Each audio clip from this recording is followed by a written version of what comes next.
दोस्तों, वैश्विक उथल पुथल के बीच भारत ने एक बार फिर से इतिहास रच दिया है। जी हां दोस्तों, जहां एक और तालिबान और पाकिस्तान के बीच परिस्थितियां बिगड़ती हुई नजर आ रही हैं, वहीं दूसरी ओर इसी बीच में सऊदी अरब कूद रहा है और तीसरी ओर अमेरिका बौखलाया हुआ है।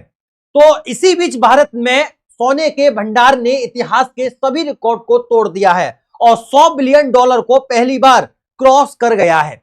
दरअसल अभी तक भारत की आरबीआई यानी कि रिजर्व बैंक ऑफ इंडिया के पास जो फॉरेक्स रिजर्व यानी कि विदेशी मुद्रा भंडार होता था, उसमें सबसे ज्यादा हिस्सेदारी डॉलर, युवान और यूरो जैसे विदेशी करेंसी की थी। लेकिन अब भारत ने अपनी रणनीतिक चाल से गोल्ड की हिस्सेदारी को इस तरीके से बढ़ाया है कि खबर निकल कर आ रही है कि भारत के फॉरेक्स रिजर्व में गोल्ड की हिस्सेदारी में एक झटके में ही पिछले 29 साल के रिकॉर्ड को तबाह कर दिया है। दोस्तों, फिलहाल यह तो बात सेंट्रल बैंक की है, लेकिन इंडिया के ओवरऑल गोल्ड रिजर्व का जो खुलासा हाल ही में हुआ है, उसने तो बड़े बड़े सुपर पावर के पैरों तले जमीन ही खिसका दी है, क्योंकि उस हिसाब से भारत दुनिया का सबसे बड़ा गोल्ड होल्डिंग देश बन चुका है।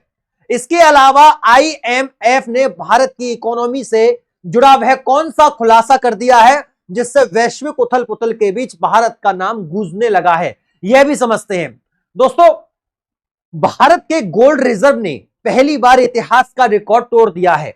उसके लिए आगे बढ़ने से पहले इस वीडियो को लाइक जरूर करना और अभी तक आपने चैनल को सब्सक्राइब नहीं किया है, चैनल को सब्सक्राइब जरूर कर दीजिएगा। सबसे पहले यह समझते हैं कि आखिरकार भारत ने इतिहास का रिकॉर्ड कैसे तोड़ा और फॉरेक्स रिजर्व में गोल्ड की हिस्सेदारी कैसे भारत की तस्वीर बदलने वाली है। दरअसल देखा जाए तो फॉरेक्स रिजर्व यानी विदेशी मुद्रा भंडार वह संपत्ति है जो किसी देश के पास विदेशी करेंसी, सोना और अन्य विदेशी निवेश के रूप में रखी जाती है। यह भंडार इसलिए जरूरी है ताकि कोई देश अपनी अंतरराष्ट्रीय लेन देन, इंपोर्ट एक्सपोर्ट और किसी भी इकोनॉमिक संकट के समय खुद को सुरक्षित रख सके। आसान शब्दों में कहा जाए तो दोस्तों, यह एक तरह का देश का अंतरराष्ट्रीय बैंक बैलेंस है।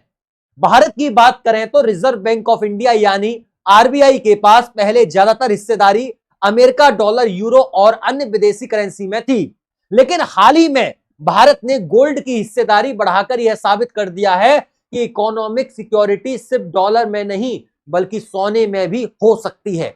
और इसी चाल ने पिछले 29 साल का रिकॉर्ड तोड़ दिया है, जिससे भारत दुनिया में गोल्ड होल्डिंग के मामले में सबसे ऊपर आ गया है। अब बात करते हैं भारत के कुल गोल्ड भंडार की। तो दुनिया को यही लगता था कि अभी तक भारत के पास सिर्फ 879 टन ही गोल्ड है जो कि आरबीआई अपने पास रखे है। लेकिन हमने आपको पहले भी कई बार बताया था कि भारत के लोग ही अपने पास इतना ज्यादा गोल्ड रखते हैं कि अगर उन सबको मिला दिया जाए तो दुनिया में सबसे ज्यादा गोल्ड होल्डिंग वाला देश भारत ही रहेगा। और हाल ही में जब मॉर्गन स्टैनली की रिपोर्ट्स में इसी बात का खुलासा हुआ तो दुनिया की कई देश हैरान हो गए, यहां तक कि अमेरिका भी हैरान हो गया जो कि टॉप गोल्ड होल्डिंग वाला देश अभी तक माना जाता था। और आप भली भांति देख सकते हैं कि कैसे अमेरिका को 8000 से अधिक टन गोल्ड रिजर्व मानकर बाला एकदम टॉप पर बैठाया जाता था और भारत को 8वीं पोजीशन पर 880 टन के साथ। लेकिन मॉर्गन स्टैनली के अनुसार भारत के घरों में ही लगभग 34,600 टन सोना है, जिसकी वर्तमान कीमत $3.8 ट्रिलियन के आसपास है। मतलब यह है कि भारत ने अपने छुपे हुए खजाने को पूरी दुनिया के सामने खोल दिया है और यही खजाना भारत को आर्थिक और रणनीतिक तौर पर सुपर पावर देशों के करीब ला रहा है। इसी बीच आईएमएफ यानी अंतरराष्ट्रीय मुद्रा कोष ने भी भारत के बारे में अहम बयान दिया है, जहां आईएमएफ के अधिकारी कृष्णा श्रीनिवासन के अनुसार अगर भारत को आगामी वर्षों में 8% या उससे ज्यादा ग्रोथ हासिल करनी है तो उसे अपने सारे आर्थिक इंजन जैसे निवेश, घरेलू मांग, ट्रेड और नीतिगत सुधार को ऐसे ही चलाना होगा। उन्होंने कहा कि खुला व्यापार और सुधार भी भारत की अर्थव्यवस्था को सुपर स्पीड पर दौड़ाने का रास्ता है और देखा जाए तो भारत अभी उसी रास्ते पर चल भी रहा है। तो दोस्तों, अब आप समझ गए होंगे कि भारत का गोल्ड रिजर्व सिर्फ धन का भंडार नहीं बल्कि रणनीतिक ताकत भी है। यही वजह है कि वैश्विक स्तर पर भारत का नाम गूंजने लगा है और छोटे छोटे देशों से लेकर सुपर पावर तक भारत की ताकत को नजरअंदाज नहीं कर सकते।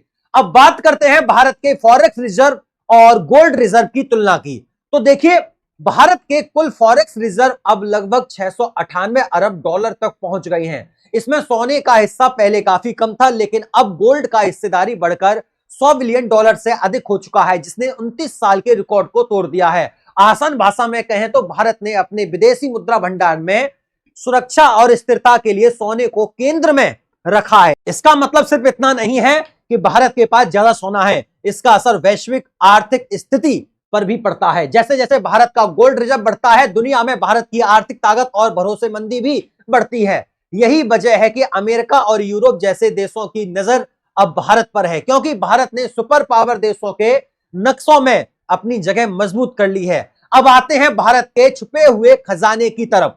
भारत के घरों और मंदिरों में रखे सोने की मात्रा लगभग 34,600 टन है, जो दुनिया के किसी भी देश के घरेलू सोने से कई गुना ज्यादा है। इसका मतलब साफ है कि अगर भारत चाहे तो अपनी अर्थव्यवस्था को मजबूत करने या वैश्विक बाजार में कदम रखने के लिए यह सोना इस्तेमाल कर सकता है। मॉर्गन स्टैनली की रिपोर्ट के अनुसार यह छुपा खजाना 3.8 ट्रिलियन के बराबर है, जो कि भारत के फाइनेंशियल और रणनीतिक अधिकारों को और भी मजबूती देता है। वैश्विक प्रतिक्रिया की बात करें तो IMF और अन्य अंतरराष्ट्रीय संस्थाएं भारत की इस चाल को ध्यान से देख रही हैं। हालांकि कुछ बड़ी एजेंसियों ने इस बात की सलाह भी दी है कि भारत को अभी भी अपने सभी आर्थिक इंजन जैसे निवेश, व्यापार, घरेलू मांग और नीतिगत सुधार को पूरी ताकत से चलाना होगा। यानी केवल गोल्ड का बढ़ाना ही काफी नहीं है, बल्कि भारत को पूरा आर्थिक ढांचा सक्रिय रखना होगा। इसके अलावा आप लोग इस बात को अच्छी तरीके से जानते होंगे, भारत जब भी कोई सामान विदेश से इंपोर्ट करता है तो उसका पेमेंट इन्हीं विदेशी मुद्राओं भंडार में होता है। तो इस हिसाब से RBI का मानना है कि अगर सोने अकेले को देखा जाए तो अगर भारत में किसी आपदा आने के कारण कोई इनकम नहीं भी होती है तो भी केवल इसी सोने से लगभग 1 साल तक सभी उपयोगी प्रोडक्ट की सप्लाई आसानी से ली जा सकती है। और एक बात और ध्यान रखिएगा दोस्तों, भारत की आर्थिक ताकत अकेले कुछ दशकों में आसमान छूने लगी है। फाइनेंशियल ईयर 2027 तक भारत की GDP 5 ट्रिलियन अमेरिकी डॉलर तक पहुंचने का लक्ष्य है, और यह सिर्फ शुरुआत है। फाइनेंशियल ईयर 2034 तक यह 10 ट्रिलियन अमेरिकी डॉलर तक पहुंच जाएगा, यानी पूरी अर्थव्यवस्था दोगुनी हो जाएगी। फाइनेंशियल ईयर 2043 में भारत 20 ट्रिलियन अमेरिकी डॉलर के स्तर तक पहुंचकर लगातार विस्तार की राह पर होगा, और वित्तीय वर्ष 2048 तक हमारी अर्थव्यवस्था 30 ट्रिलियन अमेरिकी डॉलर के साथ वैश्विक दिग्गजों की कतार में खड़ी होगी। यह सफर सिर्फ आंकड़ों का नहीं, बल्कि भारत की तेजी से बढ़ती आर्थिक ताकत और विश्व स्तर पर पहचान का प्रतीक है। बाकी ओवरऑल गोल्ड रिजर्व के मामले में भारत ने सबको पीछे छोड़ दिया है। उसके लिए कमेंट बॉक्स में भारत को बधाई जरूर दें, और इस वीडियो को लाइक करके अपने मित्रों तक शेयर करें ताकि उन्हें भी जानकारी मिल सके। इसी तरह और भी नॉलेजफुल वीडियो देखने के लिए, दिलचस्प वीडियो देखने के लिए हमारे चैनल को सब्सक्राइब करें, वीडियो को लाइक करें और मित्रों तक शेयर करें। फिर मुलाकात होती है ऐसी शानदार वीडियो में, तब तक के लिए नमस्कार, राधे राधे, राम राम, जय श्री राम, जय हिंद, जय भारत, वंदे मातरम।